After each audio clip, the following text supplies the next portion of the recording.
Sexism is discrimination or the violation based on a person's sex or gender, as in restricted job opportunities, especially such discrimination directed against women. But in simple terms, sexism is the prejudice discrimination based on a person's sex or gender. It can affect anyone, male or female, but it primarily affects women and girls. It has been linked to stereotypes and gender roles and includes the belief that one sex or gender is intrinsically superior to another. Ambivalent sexism is a theory that sexism toward women is multidimensional. One form, hostile sexism, reflecting negative views of women who challenge traditional gender roles, and the other form, benevolent sexism, reflecting positive views of women who conform to these roles. But in simple terms, hostile sexism reflects overly negative evaluations and stereotypes about a gender. Benevolent sexism is a form of paternalistic prejudice directed toward women, and affectionate, patronizing attitude that treats women as needing men's help. Can you guys introduce yourself? My name is De'Ara Johnson. My name is Miley Cartwright. And I'm going to be asking you a couple of questions today about sexism and your thoughts on it. Do you think sexism happens equally to both males and females? I would have to say not equally. I feel like females really get the brunt of sexism. It's possible for it to happen to males, but it's a lot less likely. I agree. It happens to females the most. Why do you think sexism should be talked about? I feel like it should be talked about, especially today, because when you look back in history and such, and in the 50s, people really believed that women were less than. But now we've come up in a world where women are leaders, we're powerful, we're prevalent, we can make decisions. So. I think it should be talked about so that we can eliminate the last few microaggressions that are towards women, whether that be in the workplace or the whole women belong in the house bearing children. With sexism comes gender roles and stereotypes. What is a gender role, you might ask? Well, a gender role is a social role that encompasses a range of behaviors and attitudes that are generally considered acceptable, appropriate, or desirable for a person based on that person's biological or perceived sex. Sexism and gender roles and/or stereotypes have a direct relationship with maintaining the balance of masculine and feminine expectations.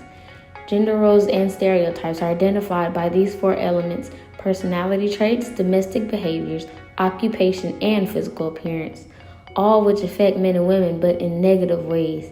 Some examples of gender roles are how typically a female should wear feminine attire, such as a dress, skirt, and more, and we're supposed to be polite. Then men should be emotionless, vile creatures who take care of women and are their protectors.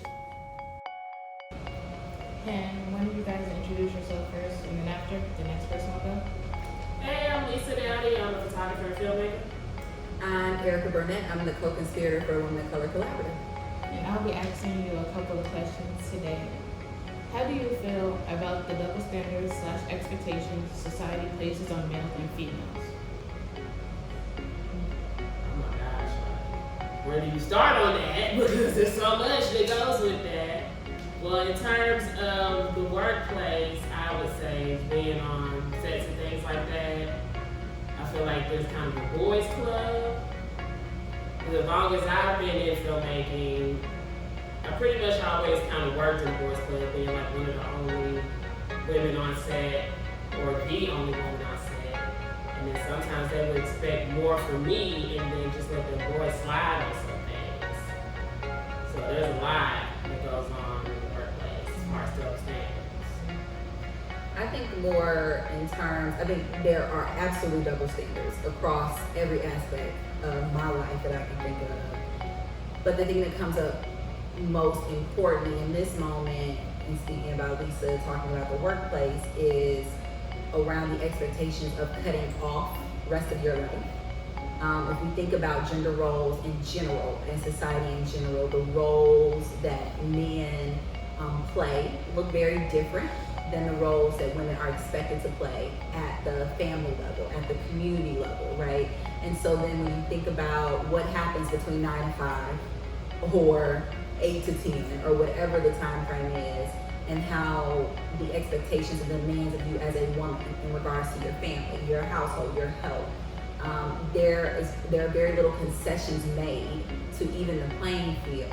And so one example for me that comes up is, women who have children and the expectation around childcare and their availability. If a kid gets sick at school and they call their mom, the expectation is that the mom is going to go and get them, right? As opposed to a father who may be able to say, well, I'm just at work, and so somebody else has to go get the child. And so specifically around those double standards, I think about the other places and spaces where we have a significant amount of responsibility and how in the workplace we are to pretend as if that doesn't exist. Just extending on that, when it comes to room for error, I think for women, we're expected to be perfect with everything. If we make a mistake, it's like the end of the world. But for guys, it's like, oh, whatever. And then go for work, relationships, with cheating, if we want to go that far. The thing that came to mind when you said that too is also the way our passion shows up, right? And so typically when we talk about double standards specifically, I'm a very expressionate person. I have been called combative, right? I have been called mean or difficult in the workplace when I know that my demeanor is not nearly as abrasive or offensive as some of the men have been, but because I am in this gendered body, then the expectation is for me to behave a certain way. What are some gender role stereotypes that you are aware of? The angry black woman. She just explained. I know for me, I've been in some groups, it's like they expect me to be the sassy black girl. Like, oh, we love you, you're so sassy, and blah, blah, blah. And it's like, is that what I am to you? And that's from like all different races and genders and things like that. It's like, okay, this is just me. Why have to be the sassy black girl? It's like, I'm not the sassy black girl. But, that's what they see out in the media and everything like that. They expect us to be either angry or sassy or shady or everything like that. So, one of the things that I am truly thankful for as far as movements in our history is the not just the feminist movement, but the black feminist movement, because I think that is where we get the term intersectionality. And so what Lisa just described, right, you're asking us about our gender, but the reality is neither of us can extract our gender from our race. And so when we think about the ways gender dynamics, gender bias, gender roles show up, there is no separating that from our race, unfortunately. And so the reality is the angry black woman is not the angry woman, it's the angry black woman, right? We know that a white woman can be angry, can be emotional in the workplace, and there is a different label, right? A different value that is placed on that. But when you are melanated, those roles and those stereotypes present very different. One of the things that comes to mind for me is I actually don't like using the term black girl magic, which I know we use a lot, especially in our program, because y'all look like me, and so I'm comfortable saying it here. But when I'm in a workplace and you have an expectation of me that is different than other people, and the expectation is for me to be magical and sprinkle that on something, I'm offended. Because if I'm in the same pay grade as somebody else, why is the expectation for me to perform in a different way, for me to save the day? Our capes are heavy. And the reality is, it is because of a lot of things, but specifically the intersection of our gender and our race. Sexism is a problem that is so substandard, problematic, and inadequate that it can't be fixed by just one person. We need to do this together as a whole. Lift people up, not tear them down. Let's be the change that we want to see in this world. It starts with us and ends with us. We can do better and make smarter choices. We can do this. Let's end sexism.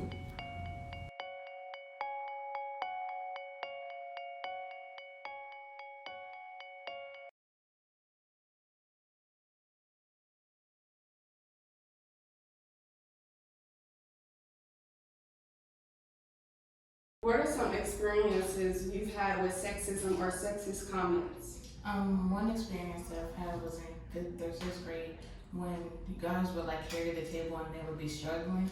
So then I'll try to come help them, but they're like, no. So then I just did it by myself, and it was really easy to carry. And they're like, oh, you got man hands, you're really strong for a girl. So yeah. What information have you learned about the topic, and how will that information help you grow as an individual?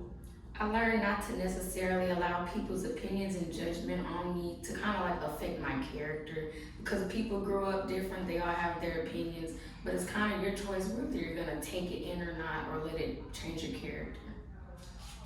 What are some expectations people place on you because of your gender? Well, the expectations people place on me is being get on loud. But in reality, that's not how I am. And they said that I'm supposed to be stupid and uneducated, but I pass every other rules. What actions can we all take to try and end sexism? For one, we can kind of start not by like judging people based off of what we've heard as kids, because when we grow up, we're only told certain things, but that's from like our parents' perspective. But we could actually start to judge somebody by their character and actually get to know them before we even start to judge them based off of what they look like, or if they're a girl or a boy.